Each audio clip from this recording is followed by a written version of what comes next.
Okay, I believe I'm ready to take the second round of action here. Again, we're just going to keep going. At the end of the last turn, I kind of decided, okay, I really do want to get that forest. So what I'm going to do is I'm going to move this item selection marker, the first part of the action, and move it all the way over here. I'm going to move it through this thing to grab this one, which is actually a 100, so not 500. I'm going to move on to the lab again, and then I move to the forest. And I purchase this forest. And as I purchase this forest, it's worth, it cost me 200 plus the 100 it's on it, so it's going to cost me 300. Pay this week, 100. So that cost me 300. And now I get to stick this anywhere on there, so I'm just going to move it there so it's in close proximity to the lake. Sure. And I'm going to place the forest on here. Again, there's no rule placements, there's no rules prohibition for how to place the forest, so I'm just going to stick this thing here, thinking that eventually I'm going to probably want to get that theater. Maybe I should make it easy for that theater to actually stick there. Actually, I really want that lab more. So let's do that. Okay, I'm going to stick this thing.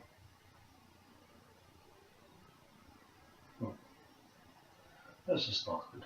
Again. Yeah, we'll go like this. Sure. That'll work out just fine. Okay, so I do that. Okay, so now I go on to the actions part. I want to purchase this travel icon, which costs me 300 here because that's the base price, plus the extra 200 for that's sticking on top of it for a total of 500. So now I have 2 freedoms. So that's 500, but now I'm only down to 200 cash, which is ugly because you really can't win this game with 200 cash. That was my first action. So as a second action, I definitely want to score to build a work because I really do need to actually get something down on the board. Even if it's just basically I need cash. At this point, I really can't function too well. So I'm going to get cash. Let me just go how the scoring works for me because I follow normal rules. So I do not have an opera built. I probably never will build it because the opera's sitting right here and I really don't want to stick it on the board. I do have a forest, so that's worth 3. 1, 2, 3. I do have travel, that's also worth another 3. 1, 2, 3. Now, again, this turn does have to be worth a minimum of 10, so just keep in mind. Each jester, I have 2. I have a single jester as another 2. So 1, 2. And then each profession card. So I actually have one include this one. I have 1, 2, 3, 4. So I get to add 4 of that. So 1, 2, 3, 4. So that's where my final part ends up. I have now built this. I'm going to keep it separate from because it's now technically it just sits here. I can't recruit it again unless someone else recruited for me, and the game never recruits from you. So that's the max that it'll ever be. All right.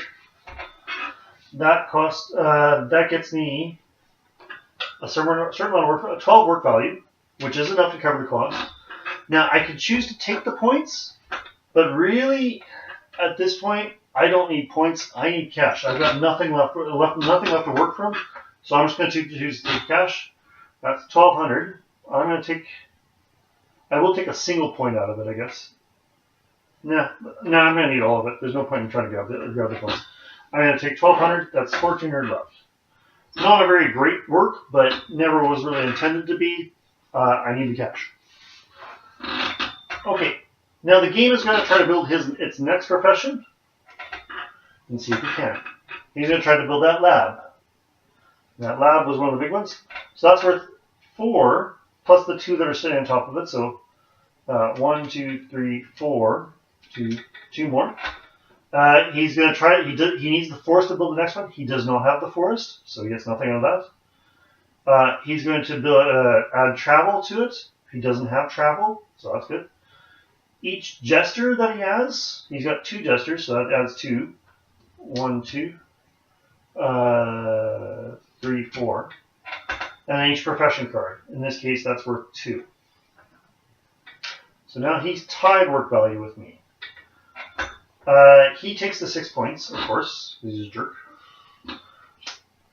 Okay, so 1, 2, 3, 4, 5, 6.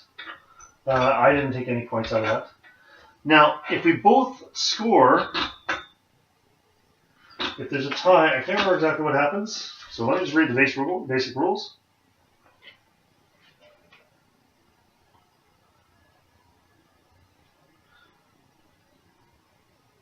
If 2 or more people tie with it, they all score 3 points. So we do each individually get 3 points, which is a wash in this case, but that's okay. We'll still take it. 1, 2, 3. And now work value gets reset back to 0. This thing goes up here. I get to fill in spaces. Now I can choose to take buildings and stick them on the board, which in this case I probably will do, just because it just makes more sense. I'm going to take this tower and stick it here, because it's the only thing I really can. I want to say he actually did have a card in there to actually build that tower. Maybe that's not the best idea. Probably not. You know what? I'm going to skip that. So, I also, okay, so you have to fill up empty spaces up to 5, and then anything you can't fill up increases his work value as well, which sucks. I'm going to take, at some point I'm going to probably want to go grab this lab. So I'll put this one here, and that's now 5 spaces. So now, for each 2 spaces, 2 spaces unfulfilled, he adds an extra work value. So his next round, he automatically is going to gain 1 work value, which sucks. But that's what you get. Things not looking too good for me. Maybe I will pull this off somehow. Let's see. Okay, next game, I have to figure out what to do. Okay, and I'm going to pause it right here. Oh no! Finally, I get to reduce the value of something again. I am definitely taking this gesture and reducing its price because I just don't like him getting free stuff. I really do want to build that. I don't care too much about that. One of these coins goes over here. I'm actually going to take this fake coin, stick it right there, just so that's accurate.